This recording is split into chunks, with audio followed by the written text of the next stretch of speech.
Danny O'Donoghue has just been challenged to find the highest note in his vocal range. Quick as a flash, the script star springs off the sofa and bounds over to a piano on the top floor of the Newsbay's Wogan house.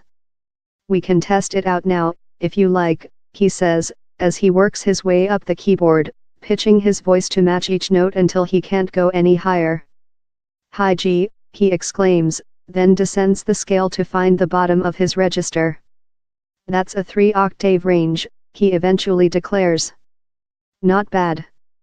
A gregarious and excitable presence, O'Donoghue is especially proud of this moment because, 2 years ago, he nearly lost his voice for good.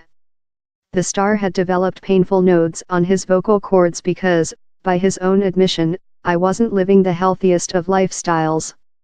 He says, "I was drinking, I was smoking, I was staying out till all hours of the morning, then getting up early, doing a radio show, doing a concert in the night time and constantly getting on planes and trains and not looking after myself. And you know what? If you have bad stuff going in, bad stuff's going to come out." It didn't help, he suggests, that his singing style sucked. "It was all balls to the wall, veins popping out of my neck, chin out. Just bad technique. It was only a matter of time before something bad happened." O'Donoghue went under the knife in January 2016, but, after 2 months of living in silence, he discovered his surgery hadn't been a complete success. Gravely, his doctor told him he'd need another operation. "The first one was fine," he recalls. "The second one was terrifying because I was like, why am I not able to sing? You told me I'd be able to sing after a month. I played it off like it was an easy thing, but it was awful. Now that I can sing again, I can talk about how terrified I was. The fear was so bad, in fact, that the star started making a plan B. I would have kept ichdom and gone into production and writing," he says. "You wouldn't have heard singles from the script anymore." But O'Donoghue is nothing if not a survivor. His first shot at fame came in the 1990s, when he and the script guitarist Mark Sheehan joined the short-lived and rarely discussed boy band My Town. All floppy fringes and spangly jumpsuits, the group had a minor hit with Party All Night in 1999, but fans of bizarre pop artifacts should seek out Girl in Tears, a toe-curling ballad that poses the question, did you ever make love to a girl in tears / and wonder why she was crying? Needless to say, it wouldn't be released now. My Town were unceremoniously dropped in 2001, leaving O'Donoghue and Sheehan adrift in LA rather than return to Dublin. They carved out a living as writers and producers, remixing songs for NSYNC and Britney Spears and playing with TLC. But O'Donoghue still itched to be on stage.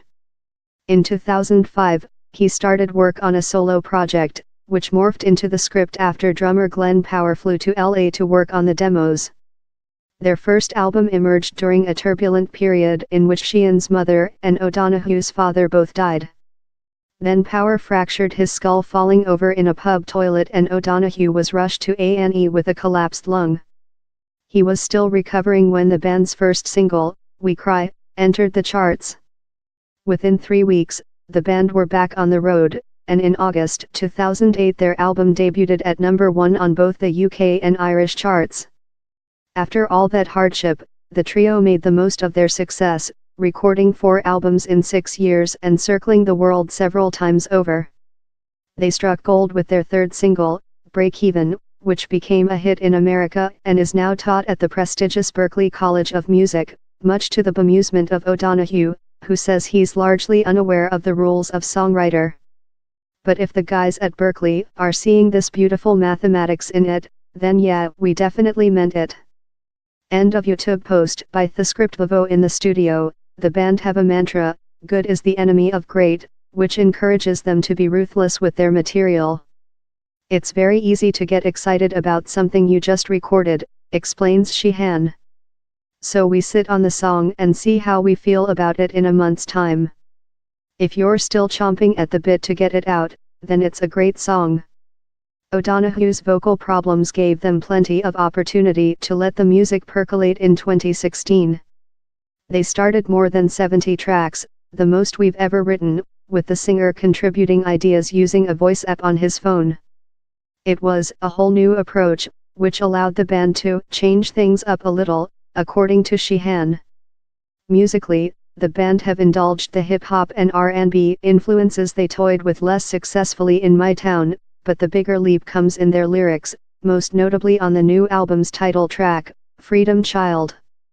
Freedom Child was inspired by my son, says Sheehan. After London Bridge, they were doing terrorist drills at his school, and he came home and he said, "Dad, what is terrorism?" He was only 7 at the time, so I thought the best way to explain it was write a song. I think it resonated with him more than it would have if I'd tried to sit him down and talk about it. And now his favorite lyric in the song is the middle 8 where we say, "Put a flower in the top of a gun / put confetti in an atomic bomb / it's time to change because we've seen enough / instead of war we're declaring love." They take the argument further on Divided States of America, which tackles gun violence and Donald Trump's border wall, while pleading for those on opposing sides to sit down and talk. The band have received some flack for their foray into politics. The Irish Times branded their lyrics hokey, opportunistic, and Bono light, but the script insists they were never trying to write an academic thesis. For us, the whole album is like when you go to the pub and have a few pints with your mates, says ODonoghue. You have a lot of conversations, from politics to religion, without judging each other. To reach agreement, he argues, you have to put your hand in and go, "Listen, let's talk." This even applies to the politicians handling negotiations over Ireland's Brexit border. Just get them drunk. They'd be a lot more chilled out about it, says ODonoghue. Especially, adds Sheehan, after the tequila. The Scripts album, Freedom Child, and single, Arms Open, are both out now. Follow us on Facebook, on Twitter at Newsbay Enterprises, or on Instagram at Newsbay. If you have a story suggestion, email at